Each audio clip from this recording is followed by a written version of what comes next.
غواړئ په انلاین نړۍ یا بالخصوص په امازون باندې کار وکړئ او خبره دا ده هغه خلک چې تاسې ته امازون درښیي په درجنو ډالر درنه غواړي.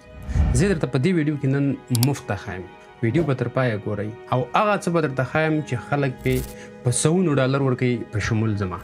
تاسې په سکرین باندې کتلی شئ چې دلته ما سره د استاد جواد او د شاهد انور کورسونه هم شته دی. دغه دی د شاهد انور شاهد منټورشپ ځای ده. دغه دی د شاهد انور کورس دی. تاسې خپله لاړ شئ ویې ګورئ چې په 100 روپۍ خرڅوي او دغه بل چې دی دلته د استاد جواد کورس دی. دا ګورئ چې کلیک وکړئ دلته تاسو ته ټول سیستمونه ښایي. دغه دی شو د استاد جواد کورس. نو زه غواړم هغه څه چې دغلته ویل شوي دي په ډېره ساده لهجه باندې په ډېره پسته ژبه باندې د هغه ځای نه راواخلم او تاسو ته مفته وښیم. ویډیو به تر پایه ګورئ او که چېرته مو دا ویډیو خوښه شوه زه به درته همدا کورس همداسې مفته تر اخره پورې جاري وساتم. دا چې څنګه کار کوي دا درته د سکرین د لارې ښیم. مخکې له دې چې سکرین ته ځو اول باید په دې وغږیږو چې آیا افغانستان کې پرې څنګه کار شروع. ډېره شمېر خلک دغه پارټ تاسې نه یو طرف ته غاړې ته کوي د خپل ویورشپ په خاطر باندې د خپل لایک او د فالو په خاطر باندې. خو زه درته نن صادقانه هغه څه چې حقیقت دی ټول درته ښایم. په لومړي سر کې آیا په افغانستان کې امکان لري که نه لري؟ بالکل امکان لري خو بعضې شرایط او بعضې محدودیتونه هم لري. تر ټولو ښه خبره پکې دا ده چې په اول سر کې ته کولی شي د افغانستان په پاسپورټ او تذکیره باندې ته ځان ته اکاونټ خلاص کړي. خو دویم مشکل سره چې موږ مخ کېږو هغه دا چې د افغانستان بینکونه په سینکشن کې دي، مطلب بندیزونه پرې لګېدلي. نو امازون تا ته اجازه نه درکوي چې د افغانستان بینکونه ته د امازون سره کنیکټ کړي او پیسې ترې راوباسي. د ده لپاره دوه لارې دي. اول خو دا ده چې ته یو LLC په بل ملک خلاصه کړې، یو کمپني خلاصه کړې په اصطلاح باندې، او د هغې کمپني د لارې ته کولی شي خپل د بینک اکاونټ یا د پیونیر اکاونټ ځان لپاره جوړ کړي. دا په امریکا کې هم امکان لري، په اروپا کې هم لري. مطلب هر ځای کې ته کولی شي خپله کمپني خلاصه کړې. ته به یې په افغانستان کې خپله کمپني خلاصولی شي. د هغې له طریقه ته کولی شي ځان لپاره د بینک اکاونټ جوړ کړي. دویمه لاره دا ده که ته نه غواړې چې کمپني خلاصه کړي، ته کولی شي د بل چا په نوم باندې چې څوک د افغانستان نه بهر دي د هغه په نوم باندې اکاونټ خلاص کړي. یو څه چې ته باید په نظر کې ونیسې کله چې ته د امازون اکاونټ خلاصې باید د بینک اکاونټ د امازون اکاونټ د ادرس ټول باید سره میچ کړي. که یو څه دې غلط ورکړی، مثلا اکاونټ دې په خپل نوم ورکړی او د بینک اکاونټ د بل چا په نوم ورکړی، ستاسې اکاونټ به سسپینډ یا بلاک کېږي یا به ستاسې مکمل اکاونټ له منځه ځي. نو دغه یو شي ته ډېر فکر ونیسئ.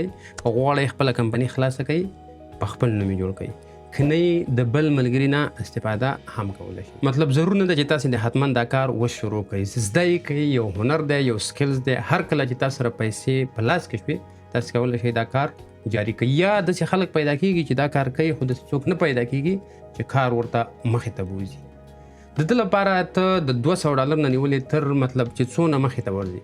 که چېرته ته لږ وړوکې غوندې یو څه شروع کړې عام امکان لري، خو که حقیقت درته ووایم، صادقانه یې درته ووایم، کم از کم باید د 500 ډالر نه تا سره پورته وي. هېڅکله دا کوشش ونه کوئ چې په قرضو باندې دا کار شروع کړئ. دا داسې یو کار دی چې تا سره باید یو اضافي پیسې وي. ستا سیستم د کور خرچه یا ستا مصرف باید د یو طرف نه رارواني. دا نه چې دته ته پته مې چې والا دلته بیا ته وګټې او بیرته به ورته هماغه خپل مصارف وباسي. د ده هېڅ پته نه لګي چې ته دا کار ستا کامیابیږي او که نه. نو لطفا د ده لپاره پیسې مه راقرضوئ چې د چا نه پیسې راواخلئ، ته به دا کار وکړې او د هغه نه وروسته به ورته ته بیرته خپلې پیسې جاري کړي. خو بیا هم درته وایم هنر دی، زده یې کوئ، مصرف هم پرې نه راځي، مفته شی دی او په آینده کې به ستاسې په درد وخوري. اوس به ډایرکټ لاړ شو سکرین ته. باید امازون وپېژنو او پکې خپل اکاونټ خلاص کړو. د هغه نه وروسته ورته د پیونیر اکاونټ ایډ کړو. نو را به شو سکرین ته. هم مخکې له دې چې موږ امازون شروع کوو باید ای کامرس وپېژنو. کامرس خو خپله بزنس، تجارت، کاروبار ته وایي. ای چې ورسره راغلی دا مطلب الکترونیک، هر هغه خرید او فروش چې انلاین صورت نیسي دته وایي ای کامرس. د ای کامرس قسمونه څه دي؟ مطلب څو قسمه ای کامرس موډل موږ لرو. اصلا موډل خو 3-4 دي، خو تر ټولو مهمه چې دی او زموږ سره سره کار دی هغه 2 دانې دي. اول دا چې B2C یعنی بزنس ټو کسټمر مطلب ته یو څه شی راخلې په امازون کې خرڅې ته چې چا باندې خرڅې په کسټمر یې خرڅې دته وایي بي ټو سی. دویم قسم چې دی بي ټو بي یعنی بزنس ټو بزنس. ته د یو چا نه مال اخلې ته خپله هم خرڅې هغه هم بزنس شو ستا هم بزنس شو دته وایي بي ټو بي. دا یې دوه موډلې دي د ای کامرس. صحیح ده. اوس خبره امازون ته رارسېږي. اصلا امازون خو ډېره یو غټه نړۍ ده او ډېر شیان خرڅوي، کتابونه خرڅوي، فلمونه خرڅوي، سپیس خرڅوي. هغه کم کلاوډ چې دی کلاوډ فکر وکړه په آیفون کې چې کم کلاوډ سپیس دی امازون هم همدغه شان ته یو څه لري. صحیح ده. خو زموږ کار یې صرف د ای کامرس سره دی. په ای کامرس کې موږ سره دوه قسمه ای کامرس دی. اول چې دی اف بی ای دی، دویم نمبر کې چې بیا دی اف بی ام دی. د دوړو فرق څه دی؟ اف بی ای مطلب فولفلمنٹ بای امازون. دغه ټول سیستم دغه ټول پروسس د امازون د لارې کېږي. ته مال اخلي لېږي آنلاین امازون ته او امازون تا ته چې کله آرډر راشي امازون یې درله مکمل سیستم برابروي، پیک کوي یې هم کسټمر ته درله هم لېږي خپل سټور کې هم ساتي. دته وایي اف بی ای. دویم نمبر کې چې دی اف بی ام دی. اف بی ام څنګه کېږي؟ زه یو څه شی راخلم او په خپل کور کې ساتم. مطلب کله چې ماله آرډر راځي زه د همدې خپل کور نه پیک کوم د ځان لپاره او بیا وړم نږدې کوم یو پریپ سنټر چې یا مطلب ایکسپریس سنټر چې د دې خپل سنټر هغه ته ورکوم، هغه یې راله کسټمر ته رسوي. دغه ته وایي اف بی ام یعنی فولفلمنٹ بای مرچنټ. صحیح شو. په دې هیله چې اف بی ای او اف بی ام مو پیژندلی وي. اوس به راشو د امازون بزنس ماډل ته. مطلب څو قسمه ماډل لري، هلته قسمونه دي دلته ماډل دي. صحیح ده. په بزنس ماډل کې موږ سره څلور قسمونه دي. په اول نمبر کې پرایویټ لیبل دی. پرایویټ لیبل فکر وکړه ستا په نوم چې یو څه خرڅېږي دا ستا پرایویټ لیبل دی. یعنی څه مطلب آیفون خپله د اپل کمپنی پرایویټ لیبل دی، بله کمپنی نشي کولی چې آیفون یې خرڅ کړي. دغه ته وایي پرایویټ لیبل. پرایویټ لیبل ډېر کله دا کېدلی شي مطلب ته د علي بابا نه یو شی اخلي هغه ته خپل آرډر ورکې، خپل نوم ورته ورکې، لوګو ورته ورکې، خپل ټول معلومات ورته ورکې چې ما لپاره مطلب دغه یو پروډکټ جوړ کړه. تی بیا وړې په امازون کې خرڅې، هغه پروډکټ به صرف او صرف ستا خرڅېږي. دغه ته وایي پرایویټ لیبل. په دویم نمبر کې بیا موږ سره هول سیل دی. هول سیل مطلب همدغه پرایویټ لیبل چې د چای ته د بل چا پرایویټ لیبل خرڅې. مثلا فکر وکړه د نایکی کمپنی شوه یا د اډیداس کمپنی شوه یا کوکا کولا کمپنی شوه یا مطلب بل داسې یو څه دغه مشهور درته څه وایم چې د هغې لایسنس صرف د همغې کمپنی سره وي. ته که چېرته دغه شان خرڅې باید ته لایسنس ولري، اجازه ولري چې ته دغه شان په خپل دکان کې خرڅ کړي. صحیح ده. دغه شو هول سیل. ډراپ شپینګ. په ډراپ شپینګ کې څنګه کار کیږي؟ فکر وکړه دا د یو چا پروډکټ دی، تا په خپل اکاونټ ورکړي چې زه دا شان خرڅوم خو تا سره دا شی په لاس کې نشته دی. یو څوک راځي تا ته آرډر درکوي دا شی درنه اخلي، د دې لپاره ستا اکاونټ ته پیسې راځي خو چې تر څو تا شی نه یې لېږلی تا ته پیسې د امازون لخوا نه یې لګېږي. دا چې تا سره مال نشته اوس ته دلته څه کوې؟ ته په خپلو پیسو باندې د سپلایر نه همدغه شی اخلي او معلومات ټول د هماغه کس ورکوي چې تا ته چا آرډر درکړی دی. هماغه سپلایر ډایرکټ کسټمر ته لېږي ستا په نوم باندې. دغه ته وایي ډراپ شپینګ یعنی د نوم د معنا نه معلومیږي. ډراپ شپینګ ستا د خوا نه ورته ډراپ کېږي یا ورته لیږل کېږي. صحیح شو. څلورم قسم چې موږ سره بیا دی اربیټریج. اربیټریج څه معنا؟ اربیټریج که ستاسې فکر یې په دې سټورونو کې یا په بعض ځای کې سیلز لګېږي او هغه ډېر غټ سیل مطلب یو شی قیمت یې $10 دی خو سیل چې ولګېږي $10 ته راښکته شه. ته داسې کار کوې چې همغه انونټري ټول زی همغه سټور نه دغه مال اخلي او راوړي خپل ځان له لیست کې یې د امازون هغه سټور ته لېږي. که چېرته ته اف بی ای کې امازون ته لېږي که اف بی ام کې په کور کې ځان سره ساتي او بیا یې ته خرڅې ګټه پکې کوې. دغه د اربیټریج ډېر وړوکی او لنډ تعریف دی خو یو شرط لري چې باید هغه پروډکټ چې مطلب سیلز پې لګېدلی ته باید یا لایسنس ولري او یا هغه شی باید پرایویټ لیبل نه مطلب ته باید دا حق ولري چې ته دغه شان خرڅ کړي. اوس د دې څلورو ماډلو لپاره دغه اول نمبر کې چې دی د ده لپاره ته کمپنۍ ته ضرورت نه لري. مطلب ته کولی شي په خپل نوم باندې هر څه ځان ته جوړ کې او خرڅ کې په امازون کې. ولې هول سیل ډراپ شپینګ اربټرای د دې لپاره باید ته LLC لیمیټډ لایبیلیټي کمپنی باید ته ولري. هغه که په امریکا کې که په اروپا کې که په هر ځای کې. مخکې له دې چې اکاونټ خلاصو باید هغه لږ شان د فیسې باید هم وپېژنو چې څومره موږ نه امازون فیس اخلي. ځای ده او دا چې ولې د موږ نه فیس اخلي په ده باندې هم غږېږو. اوس په اول سر کې 2 قسمه اکاونټونه دي. یو انډیویجوال دی مطلب تنهایی، بل پروفیشنل دی. په انډیویجوال کې مانتلی مطلب هغه میاشتنی فیس نشته دی. ته چې هر څه خرڅې هماغه یو عدد کم مقدار چې دی ته دغه یو عدد پیسې ورکې. مثلا زه دغه یو قلم خرڅوم ما نه امازون $1 په انډیویجوال اکاونټ کې کټ کوي. کله چې ته پروفیشنل اکاونټ خلاص کې ته باید $40 ورکې، تقریبا 9.99. دلته 0.99 مطلب په ماقه $1 حسابېږي. په پروفیشنل کې درنه $40 اخلي. دا چې درنه ولې اخلي فکر وکړه ته یو مارکیټ کې یعنی په عملی بڼه ته یو دکان خلاصې. صحیح ده؟ د هغه دکان هغه کرایي خو به ته ورکې که نه. هغه دکان چې د چا دی هغه په تا باندې 2 قسمه چارج کوي. درته وایي که چېرته ته ماله د مال په سر پیسې راکوې چې یو شی دې خرڅوو د هغه به تا نه $1 اخلم. یا درته وایي چې دغه $20 یا $40 $50 به د میاشتې ماته راکوې چې څونه مال ته خرڅولی شي. صحیح شو؟ دغه شو موږ سره د انډیویجوال او پروفیشنل فرق. اوس د دې نه وروسته چې کوم نور کاستونه راځي سیلینګ فی. صحیح ده؟ کله چې ته یو څه شی خرڅې امازون درنه د هغې فیصدي هم اخلي. دا چې ولې اخلي امازون دلته زحمت باسي تا لپاره کسټمر راولي، ستا مال خلکو ته ښایي چې دغه مال دی واخله. کله چې ته خرڅ کړې ته باید هغه ته یو څه فیصدي ورکړي.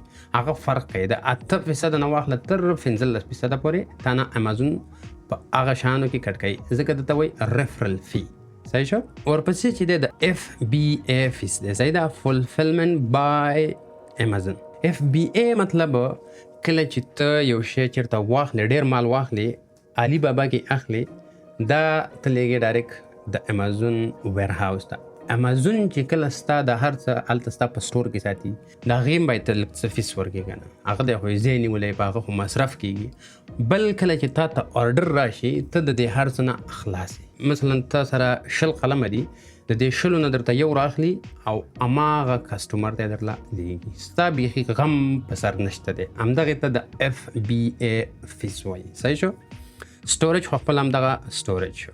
مطلب کله چې تا له مال ساتي د هغه درنه میاشتنی فیس کټ کوي. هغه فرق کوي مطلب ستا مال څومره دی، څومره ډمبر لري، وړوکی دی، غټ دی، کم ځای نیولی، ډېر ځای نیولی، د هماغې مطابق درنه پیسې اخلي. اوس راځو سیلر اکاونټ ایسنشل. مطلب کله چې موږ یو اکاونټ خلاصو د ده لپاره څه شي ته ضرورت دی، یعنی کوم ریکوایرمنټ دي چې موږ باید په نظر کې ونیسو مخکې له دې چې خپل اکاونټ خلاصو. دغه 5 شیان دي. تر ټولو لومړی قوي انټرنیټ دی.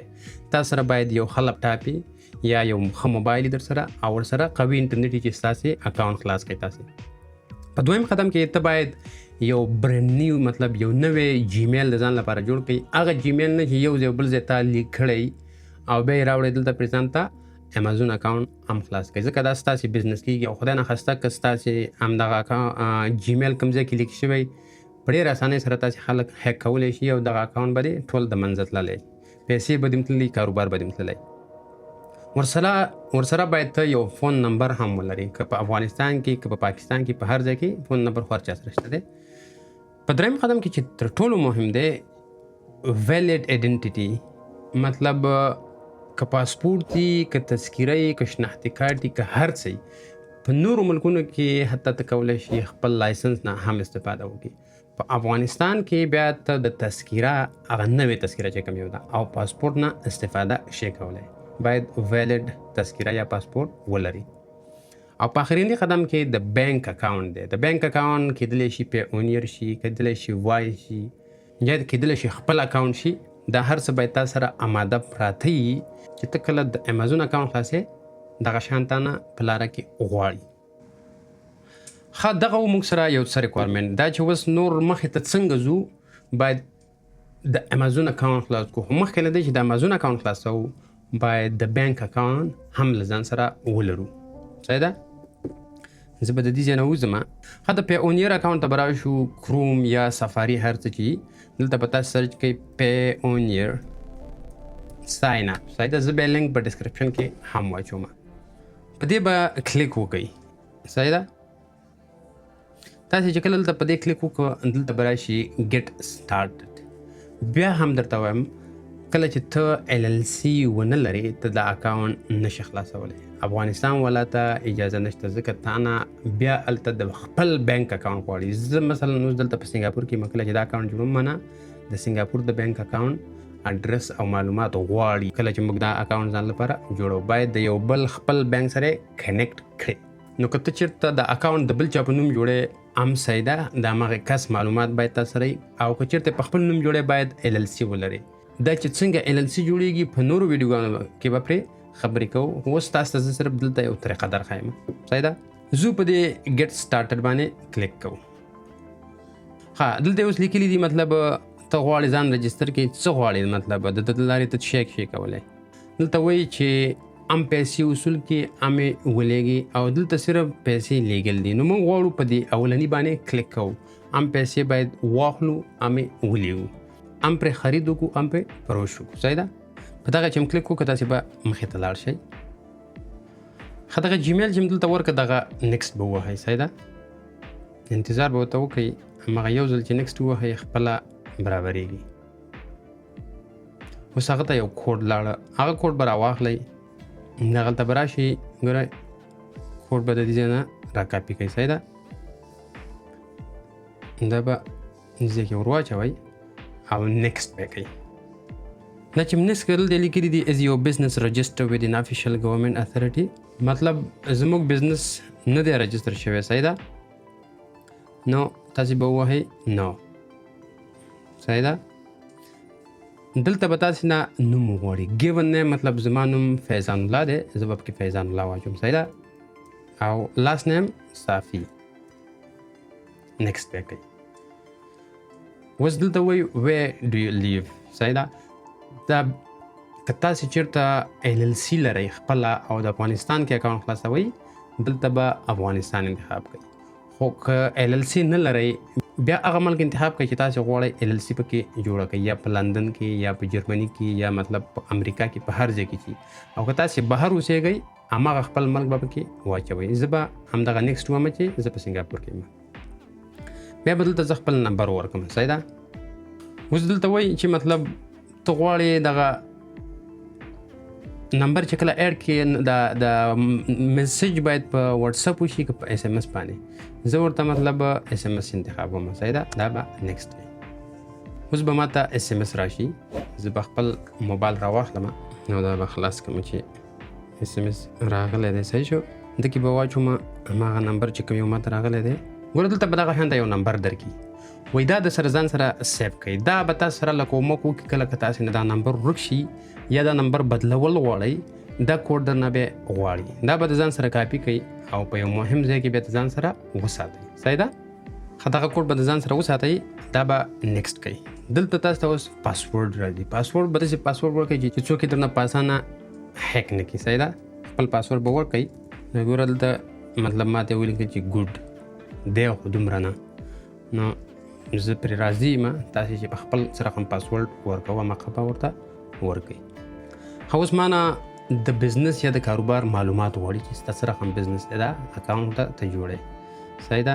دا به زه نیکسټ کوم چې نیکسټ مې کوم وچ انډسټري ټریډ بیسټ ډسکرایب یور بزنس. دلته به خپل معلومات ورکړئ. دلته چې تاسې مطلب هر یو تاسې کار غواړئ هملته ورکولی شئ. صحیح ده؟ زه مثال ورته لیکم ریټیل. ریټیل کې مطلب تاسې شی خرڅول غواړئ، بیوټیشن خرڅول غواړئ یا مطلب الکترونیک شیان دي. زه به مثال دا الکترونیک ور واچوم. هر یو چې ورکوئ دومره ډېر فرق نه کوي. بیا درته وایي چې کم یو کاروبار ستاسې بزنس سره ډېر کلوز دی. مارکیټ پلیس لایک امازون فیسبوک کې به موږ به دلته امازون انتخاب کړو. صحیح ده؟ دا به نیکسټ کوي. بیا درته وایي چې کم مارکیټ پلیس دی. په دې کې کولی شئ ته امازون ورکړي، وګوره چې نور پکې علي بابا پکې شته دی که نشته دی. صحیح ده؟ مطلب تاسې چې هر څه لپاره غواړئ. زه پکې مثال خبره امازون ورکوم، ټیک ټاک شاپ پکې ورکوم او نور چې څه شی ما لپاره مطلب فایور ورکوم پکې، اف ورک ورکوم پکې، مطلب څه شی چې تاسې ته برابر راته. ګوره علي بابا دی پکې، علي بابا پکې ورکوم او ورځه پسې نیکسټ به کوم. صحیح ده؟ on average how many transaction do you make every month. دغه اولنې انتخاب کوئ. ضرور نه ده چې بیخي ډېر پسې لاړ شئ. صحیح ده؟ صفر نه تر شلو پورې نیکسټ به کوي. اوس درته وایي څومره پیسې یعنی مقدار درته ښیي چې ته به وباسي یا رانه باسي. ته مطلب کولی شي دا دویم انتخاب کې دریم انتخاب کې هر رقم چې انتخاب یې. زه مثال خبره دغه د 2000 نه نیولې تر 10,000 پورې انتخاب وم. صحیح شو. دغه ټول چې د معلومات پوره کړه ورته کنټینیو به کړي. اوس دلته تاسې نه معلومات غواړي. وایي خپل هغه بزنس دی وایي چې څه رقم بزنس لري. ته مثلا امازون لري، ته فیسبوک لري، هر څه چې د فیسبوک لینک هم ورکولی شي هغه بزنس یا کاروبار چې. خو زما سره اوس تیار خپل امازون اکاونټ ته زه غواړم هغه اکاونټ پکې ور واچوم. هغه لپاره به زه راشم دلته دا خپل امازون به خلاص کړم. صحیح ده. ښه دغه زما اکاونټ دی. ګورئ دا به زه راواخلم، دلته به کاپي کړم او دلته به دغه لینک پکې ور واچوم. ما هغه لینک به راواخلی د امازون هوم او داسې به نیکسټ کوي. دومره مهم انده خو تاسو نه صرف یو معلومات غواړي چې مخې ته ولاړ شي پسې. صحیح ده. دغه به نیکسټ کوي. دلته به درنه لږ معلومات غواړي مطلب چېرته ته غواړي خپل کاروبار وکړي. اروپا غواړي مثال خبره، امریکا غواړي. صحیح ده. زه پکې مثال خبره سنټرل امریکا پکې ورکوم. صحیح شو. دا به نیکسټ کوم. اوس دلته تاسو نه ډیټ اف برث غواړي. دلته اول کې کوره لیکلي دي ام مطلب میاشت. ډیر کوشش وکړئ دغه ډیټ اف برث باید خپل معلومات سره میچ کړئ. معلومات باید پوره صحیح ورکړئ. صحیح ده. اوس دلته تاسو نه اډرس غواړي چې ستاسې مطلب ته چیرته اوسیږي. زه به دغه خپل اډرس پکې مثال خبره ور واچوم. ښه دغه اډرس به مکمل ورته پوره برابر کوي او نیکسټ به کوي. صحیح شو. اوس دلته ایشوینګ کنټري اف آی ډي سنګاپور. صحیح ده. اوس دلته ما نه غواړي نیشنل آی ډي، فورن آی ډي. صحیح ده. زه به پکې دا فورن واچوم. مطلب هغه ډاکومنټس چې ماله سنګاپور دولت راکړي دي هغه باید پکې زه ور واچوم. دلته به زه خپل هغه نمبر ورکړم. صحیح شو. اوس راته وایي چې وټ بینک اکاونټ ډو یو وانټ ټو وډرا فنډز ټو. مطلب زه چې په امریکا کې کوم بینک خلاصوم د هغې نه باید پیسې زما خپل اکاونټ ته باید راشي. نو ته غواړې چې پرسونل خلاص کړې که بزنس، تاسې به پرسونل ولګوئ. صحیح شو. د هغه نه لاندې بینک اکاونټ کرنسي ته مطلب ستاسې بینک یورو دی، ډالر دی، مطلب پاونډ دی، هر څه چې زما چې اوس اس جي ډي سنګاپور اس جي ډي دی زه باید اس جي ډي واچوم. صحیح شو. دا به نیکسټ کوي. اوس دلته د بینک نیم غواړي. د بینک نیم ستاسې چې هر څه و تاسې به خپل د بینک نیم پکې ور واچوئ پکې. صحیح شو. زه پکې دغه بینک اچوم. نو دلته به تاسې خپل د اکاونټ نمبر ګوره، یو د کارډ نمبر دی په کارډ لیکل شوی، بل د اکاونټ نمبر دی. اکاونټ نمبر به همدلته واچوئ. صحیح شو. دغه به دقیق ور واچوئ او نیکسټ به کوئ. صحیح شو. اوس دلته اخرني معلومات دی وایي دا باید تاسې کنفرم کوئ. آی اګري او کنفرم هم. صحیح شو. د دواړه به سره ټیک مارک کوئ. اوس دلته ستا هغه ډاکومنټس ټول ریویو کیږي. دا به لږ یو څو سیکنډه ونیسي، انتظار به ورته وکړئ. اوس به درنه دلته ډاکومنټس وغواړي. هغه ډاکومنټس به ورته برابر کوي. ویژوال ایډنټیټي ویریفیکیشن. د دې ویژوال لپاره تاسې دلته چې کلیک وکړئ دا درنه یا انځور غواړي یا درنه ستا ویډیو غواړي. مطلب هر څه چې دلته تاسو نه وغوښتل هغه به ورته ورکړئ. اوس دلته چې وګورئ چې شی لیکلي دي نو دلته به تاسو نه یا آی ډي وغواړي یا به د آی ډي کارت، مطلب هر څه چې تاسو نه وغوښتل. اوس دلته ما نه هغه ډاکومنټس غواړي چې ما ته کوم دولت راکړي دي. صحیح ده. زه به دا ورته ریډ کړم او کنټینیو به کړم. صحیح شو. اوس چې دا دلته راغلی ګوره پلیز پریپیر یور ډاکومنټس بیفور سټارټینګ د پروسس. دلته به سټارټ ووهئ. ښه د دې لپاره به زه مثال خبره دغه کوډ سکین کړم. نو په موبایل به په اسانۍ سره زه وکولی شم چې هغه څه چې دی غواړي ورته ورکړم. صحیح ده. ښه دغه دی موږ نه یې پاسپورټ مې ورله ورکړه او ورسره مې هغه زما مخ او کومه دغه قواره ټول هر څه سکین کړه. صحیح ده. اوس به لږ صبر وکړو. ښه دغه دی. اوس وایي هر څه زموږ پوره شو. اوس وایي په 3 ورځو کې به موږ تاسو ته احوال درکړو. نو راځئ چې په دې بیک ویریفیکیشن باندې کلیک وکړو. ښه دغه یو خو سبمیټ شو. اوس دلته وایي پروف اف اډرس، مطلب هغه کوم ځای چې ته اوسېږې د هغې اډرس پروف یا یو دغه باید ورته ورکړي. دا کېدلی شي مطلب د بینک اکاونټ شي، دا کېدلی شي مطلب کنفرمیشن لیټر شي یا د برق بل شي، هر څه چې ټیکس ډاکومنټ شي. زه به ورته د بینک اکاونټ ورکړم. صحیح ده. زه به په دې کلیک وکړم. او په دې براوز چې کلیک وکړې دا به تا بوځي دغه بینک اکاونټ به زه ور اپلوډ کوم ورته. ښه دغه به ورته ور سبمیټ کوي او ګاډ اټ صحیح شو. اوس به ورته 3 ورځې انتظار وکړئ صحیح شو. وګوره it usually take 2 business day and we will email you as soon as you can start using your account. نو دغه موږ سره د پیونیر اکاونټ طریقه چې پیونیر اکاونټ څنګه جوړیږي لکه ما غوښتنه هم لرله په کمنټ سیکشن کې وکړئ. اوس به ولاړ شو د امازون اکاونټ ته چې امازون اکاونټ ځان لپاره څنګه خلاص کړو. صحیح ده. د دې لپاره به همدغه براوزر خلاص کړو. بیا دلته به ولیکو امازون سیلر اکاونټ. صحیح ده. دا چې زما VPN لګېدلی دلته ټول ماته استرالیا راخلي نو تاسې به ورسره دلته ولیکئ USA. صحیح شو. امازون سیلر سنټرل USA دغه ګوره .com چې راځي دا ټول USA دی. صحیح شو. په دې ویلکم ټو امازون سیلر سنټرل په دې به کلیک وکړئ. زه بیا لینک په کمنټ کې هم واچوم چې تاسې لپاره اسانه وي. کله چې تاسې دغه خلاص کړه دغه شانته یو پیج به درته خلاص شي. د دې لپاره به راشئ په ساین اپ به کلیک وکړئ. صحیح ده. تاسې چې کله دلته راولي تاسې به دلته وګورئ کریټ یور امازون اکاونټ. په دې کریټ امازون اکاونټ باندې به کلیک وکړئ. په اول سر کې درنه غواړي یور نیم دلته به ورکړئ مثال خبره فایضان الله. کوشش وکړئ سپیلنګ غلط نه کړئ، تاریخ غلط نه کړئ، مکمل معلومات مو دقیق ورکړئ. صحیح ده. او دلته به یو قوي پاسورډ ورکړئ. صحیح شو. دا به نیکسټ کړئ. دا چې نیکسټ کو جیمیل ته به ملاړ شئ او تاسو ته به یو نوی کوډ درولېږي دا به را کاپي کړئ دې نه. صحیح شو. بیرته به دلته راشئ او دلته به یې واچوئ کریټ یور امازون اکاونټ. مخې ته به ولاړ شئ. ښه اوس پکې دغه نوی کوم سیستم چې راغلی دی درته وایي 2 step verification. 2 step verification معنا کله چې ته دغه 2 step verification ورکې ورته که زه ستا د اکاونټ پټ هم کړم یا ستا د پاسورډ ما ته په لاس راشي نو هلته اتنټیکیټ هغه کوم 2 step verification چې دی هغه له تا سره پاتې کېږي. نو زه کله هم ستا معلوماتو ته په اسانۍ لاسرسی نشم پیدا کولی. صحیح ده. نو اوس دلته موږ نه 2 step verification غواړي. ښه د دې لپاره باید زه یو اپلیکیشن ولرم اتنټیکیټر اپ. دلته لیکلي هم دي 2 قسمه اتنټیکیټر اپ دي. یو د ګوګل لخوا نه دی بل د مایکروسافټ لخوا نه دی.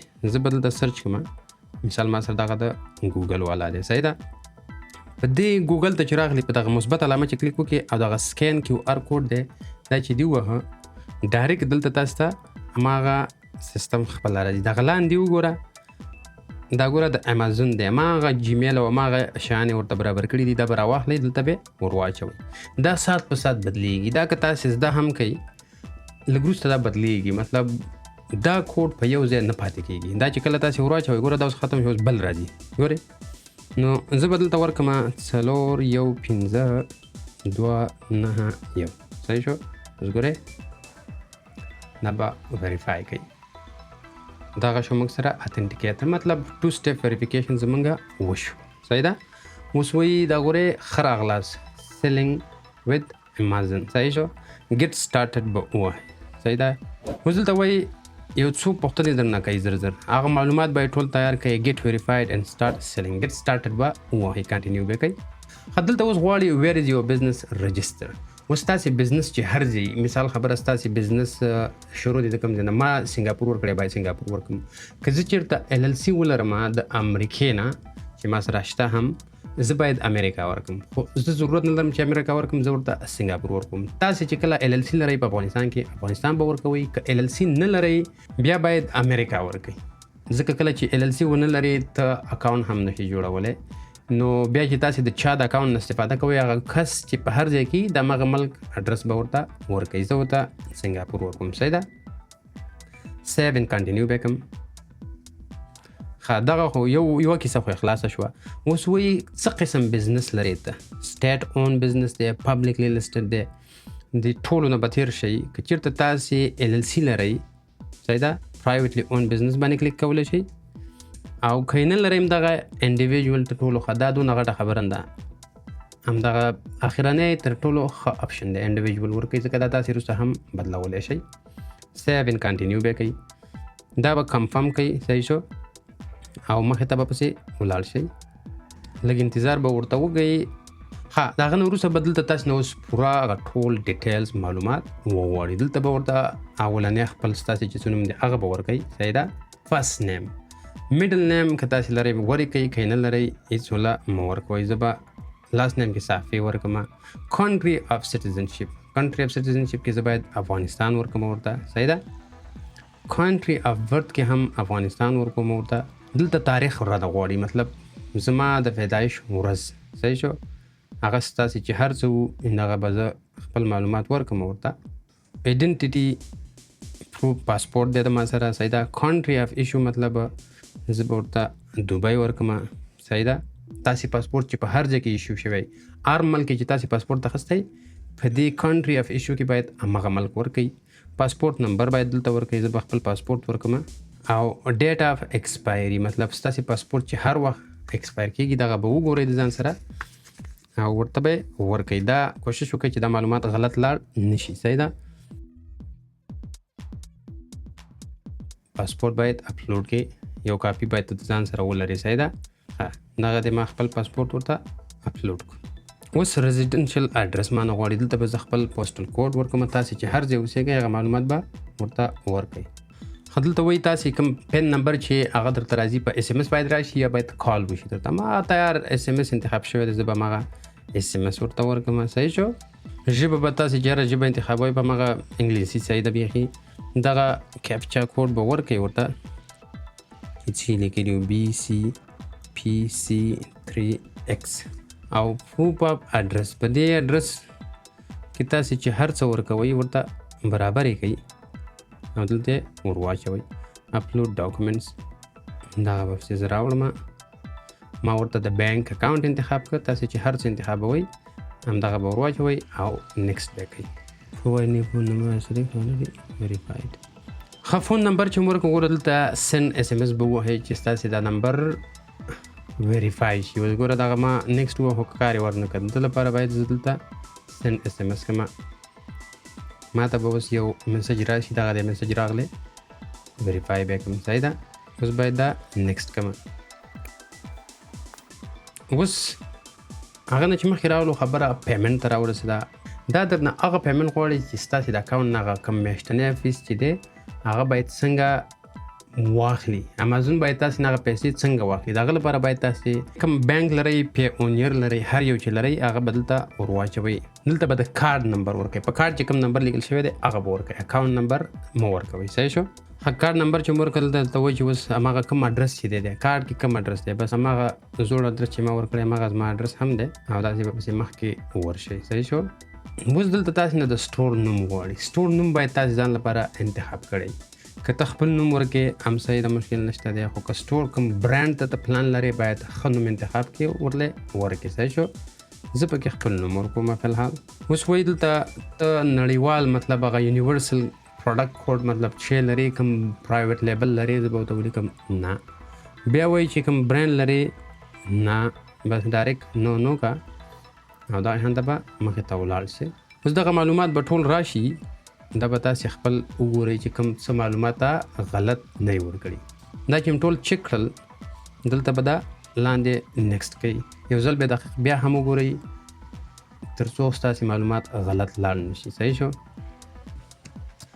خو اوس دلته چې دا راغلی درته وایي کله چې تاسو ته امازون پیسې خلاصوي د هغه لپاره باید اکاونټ اډ کړئ هغه اکاونټ چې موږ جوړ کړو لکه پیونیر شو یا وایز شو ستاسې پیسې به هماغه اکاونټ ته ځي صحیح ده داخلي کوم اکاونټ چې دی هغه ته پیسې نه ځي باید مثال ستاسې دکان د امازون دکان ستاسې په امریکا کې دی باید امریکنی بانک کارډ ورته اډ کړئ چې تاسو ته پیسې درولېږي د سنګاپور بانک زه چېرته اډ کړم هغه ته پیسې نه رالېږي نو هغه کوم معلومات چې هغه باید تاسې دلته ور واچوئ دلته مثال خبره اکاونټ هولډرز نیم غواړي چې څه نوم یې دی د هغه نه وروسته د بانک کوډ دی او ورپسې د برانچ کوډ دی او بیا د بانک اکاونټ نمبر دی او بیا ورپسې د بانک اکاونټ نمبر دی تاسې چې کله هغه بانک تاسې چې کله هغه پیونیر ترلاسه کوئ په هغه کې بیا دا ټول پیدا کېږي هغه به دلته ور واچوئ او سیټ از ډیپازټ صحیح شو زه مثال یو څه ورکوم همداسې اوس چې ما څه نشته ځکه موږ تازه اپلای وکړله صحیح ده خدغه د بانک اکاونټ ګوره ما یو همداسې معلومات ورکړه اډ شول. صحیح ده، کنټینیو به کوي. اوس په اخر سره کې چې راځي ایډنټیټي ویریفیکیشن دی. صحیح شو. اوس دوه قسمه دي، یا ورته ویډیو ورکا یا ورته انځور. زه اسانه چې دی همدغه فوټو باندې کلیک کوم او نیکسټ کوم. صحیح شو. نو په دغه چې کلیک وکړل دلته به راشي، دا به دلته اګری شي او نیکسټ به کوي. صحیح شو. حتی تاسو به دغه هانه یو پیج خلاص شي. دلته به وایي چې مطلب تاسو دا باید اقرار وکړئ چې زم دغه کسې ما مطلب دوکې موکې نه منئ. دا په دې خاطر کوي چې امازون نه غواړي ستا د پاسپورت یا ستا د اډرس نه خلک غلطه استفاده وکړي یا ته د بل چا د اډرس نه غلطه استفاده وکړي. نو د دې لپاره که چېرته تاسې د بل چا آی ډي کار کړي یا اسناد کار کړي، هغه کس باید تاسو سره وي چې دغه سیستم مخې ته ویسي. صحیح شو. نو په دغه سټارټ ایډنټیټي باندې به کلیک وکړئ. په چې کلیک وکړو نو دلته تاسو نه اوس وایي ستاسې د آی ډي د کوم ځای نه ده. تاسې به خپل ملک انتخاب کوئ. زه به ورته مثال خبره افغانستان انتخاب کوم. دا به سلیکټ کړئ. اوس دلته وایي ټیک ا کلیر فوټو اف یور انټایر پاسپورت پورټریټ. صحیح شو. زه به دا انځور وومه، دلته به ورته دا ورکړم. صحیح شو.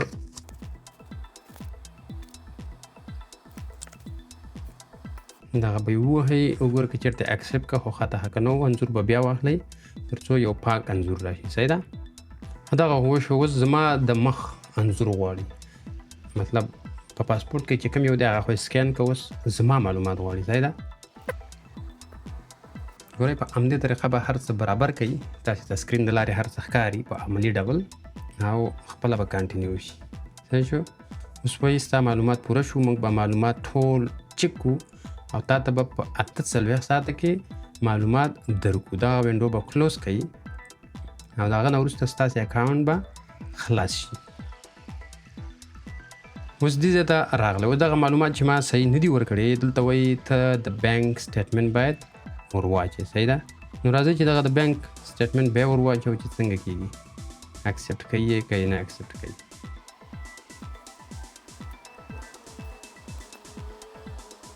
دغه ته وایي چې مطلب دغه آخر کې دغه راغلی او بیا به پسې نوم وګورئ. د ډاکومنټ از ایشو. صحیح ده. په 180 ورځو کې ایشو شوي دي او سکرین شاټ نه دی. دا ټول به سبمیټ کوي ورته. صحیح ده.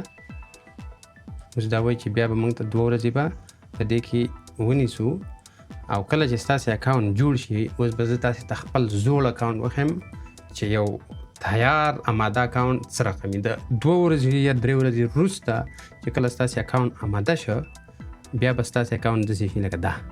صحیح ده.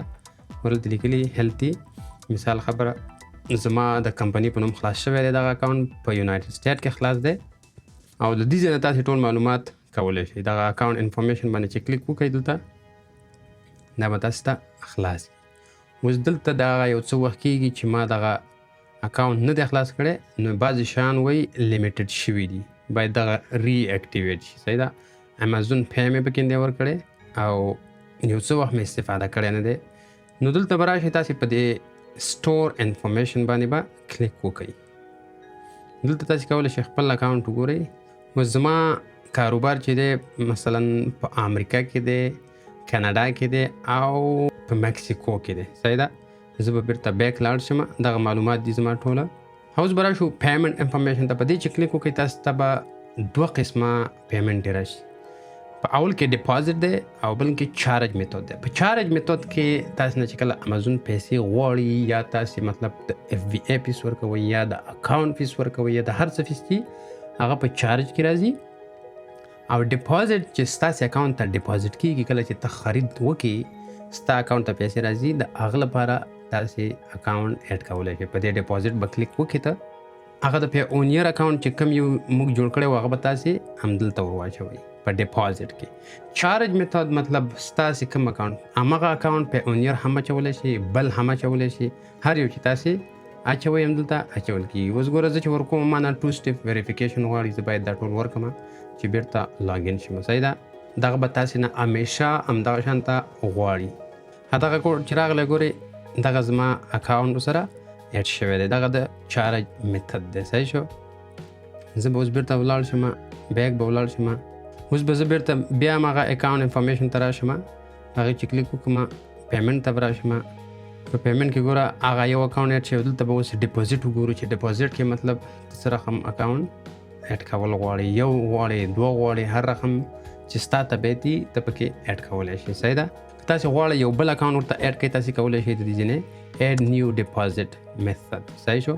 دې باندې چې کلیک وکړئ، تاسې ته مطلب د څه شي لپاره زه غواړم، زه مثال امریکا لپاره غواړم، په ده به کلیک وکړئ. امریکا لپاره اوس اډ شوی دی. مثال زه غواړم د کاناډا لپاره انتخاب کوم او اډ به کوئ. اکاونټ ډیټیل به درنه وغواړي، مخې ته به ورسره ولاړ شي. صحیح ده. ښه د هغه نه وروسته به راشئ دغه بزنس انفارمیشن به وګورئ. په دې بزنس انفارمیشن کې ته کولی شي خپل معلومات وګورئ. دلته ډسپلی نیم درته ښیي، لیګل انټیټي مطلب دغلته د ایډنټیټي انفارمیشن، ته دلته خپل ټول معلومات کتلی شي. صحیح ده. ښه تر ټولو مهمه کیسه چې ده پکې اوس اخرنۍ خبره چې پاتې ده، ګوره دغه اکاونټ منیجمنټ ته راغلو. په اکاونټ منیجمنټ کې ستا دغه معلومات دلته دي چې مثال خبره ته غواړې نوم دې بدل کی، ایمیل دې بدل کی، پاسورډ دې بدل کی، د دې ځای نه منیج کېږي ټوله. یوزر انفارمیشن، زه پر یوزر انفارمیشن کلیک کوم. هیڅ کلم چاته حتی که تاسې خپل څوک هم یي، تاسې خپل ایمیل او پاسورډ به چاته نه ورکوئ. که تاسې غواړئ څوک اډ کړئ، له دې ځای نه اډ کېږي. اډ امپلوي، ګوره اوس دلته دغه یو ملګری دی ما اډ کړی دی، خو دته ما دومره قدرت یا پاور نه دی ورکړی چې زما هر څه کنټرول کړي. ګوره اونر یې زه خپله یم او هغه مې صرف کنټریبیوټر کې اچولی، مطلب هغه څه چې زما خوښوي. تاسې دلته ایډیټ کولی هم شئ. په دې ایډیټ چې کلیک وکړئ، دلته ښکاري چې مطلب څه کارونه شي کولی، څه نه شي کولی. ګورې مطلب دغه ټول دغه د پروډکټ کوم شیان چې دي هغه زه دته اجازه ورکوم چې صرف ایډیټ کړي. کولی شي مثال زه بیخي ورته اجازه نه ورکوم چې ایډیټ کړي یا څه کړي، صرف خرڅ او هغه کم منیجمنټ هغه پرې کوم، هغه لپاره صرف وګوري چې دای صرف وګوري. یا ته غواړې مطلب اډمین کې اډمین کولی هم شي. دغه ټول هر څه دې ځای کې شته دی. ګوره تاسې مثال خبره که غواړئ یو څوک ریموف کړئ، د دې ځای نه ریموف کولی هم شئ. د ده لپاره به تاسې چې ریموف ووایئ، صحیح ده، هغه دی ګوره ریموف شو مکمل. تاسې بل څوک هم ورسره اډ کولی شئ. نو دغه شو زموږ اکاونټ یعنی آماده اکاونټ شو. د ده نه وروسته بیا چې نور څه کول پکار دي، انوینټري راځي. په دې انوینټري کې باید موږ خپل هغه کوم پروډکټ چې خرڅوو هغه د دې ځای نه کېږي، منیج آل انوینټري. تاسې چې په ده کلیک وکړئ، دلته چې تاسې کوم پروډکټ لرئ هغه منیج کولی شئ. ګوره ما مخکې اوس اناکټیو شوي دي، دغه یو کلنډر و دا ما خرڅول مخکې. دا د دې ځای نه مطلب ته قیمت هم کمولی شي، مطلب ډېرولی هم شي، هر څه چې دي ټول په همدغه منیجمنټ کې راځي. د دې ځای نه مطلب ته کولی شي یو بل پروډکټ هم اډ کړي. ګوره دغه د نیو ورژن یا ویریشن ورکړي. ویریشن مطلب نورې قسمونه. صحیح ده. څه رقم قسم پکې دی، د یو کال دی، د دوو کالو کلنډر دی، یا مطلب هر څه چې دا ټول د همدې ځای نه کنټرول کېږي. نو دغه زموږ د امازون اکاونټ، د ده نه مخکې پیونیر و، اوس پکې دغه دی د امازون اکاونټ موږ جوړ کړ. مطلب زموږ اکاونټ مکمل آماده شو او دته آماده شي چې اوس د ده نه موږ خرید او فروش کولی شو. نورې ویډیوګانې به هم نمبر په نمبر جوړو. انشاءالله بله ویډیو به په دې کوو چې څنګه ځان لپاره پروډکټ پیدا کړو، او بیا به نورې ویډیوګانې په ده راځي چې څنګه هماغه پروډکټ دلته ایډ کړو. نمبر په نمبر به یوه ویډیو باندې کار کوو. په دې هیله چې څه معلومات مو زده کړي. ویډیو ډېره اوږده هم شوه. ما خو کوشش وکړ چې زه درته معلومات په لنډه لاره درکړم، خو دا بعضې شیان په لنډه لاره نه کېږي. کوشش وکړئ که یو ویډیو باندې مو سر نه اخلاص شوی، یو ځل یې بیا وګورئ، او که کومه غوښتنه لرئ همیشه یې د کمنټ په سیکشن کې کوئ. زموږ ټیم به همیشه کوشش کوي چې تاسو ته رسیدګي وکړي او هغه کوم مشکلات چې مو هغه حل کړي. نو دغه زموږ د نن ورځې ویډیو. انشاءالله تر بلې ویډیو پورې زه درنه اجازت غواړم. د الله په امان.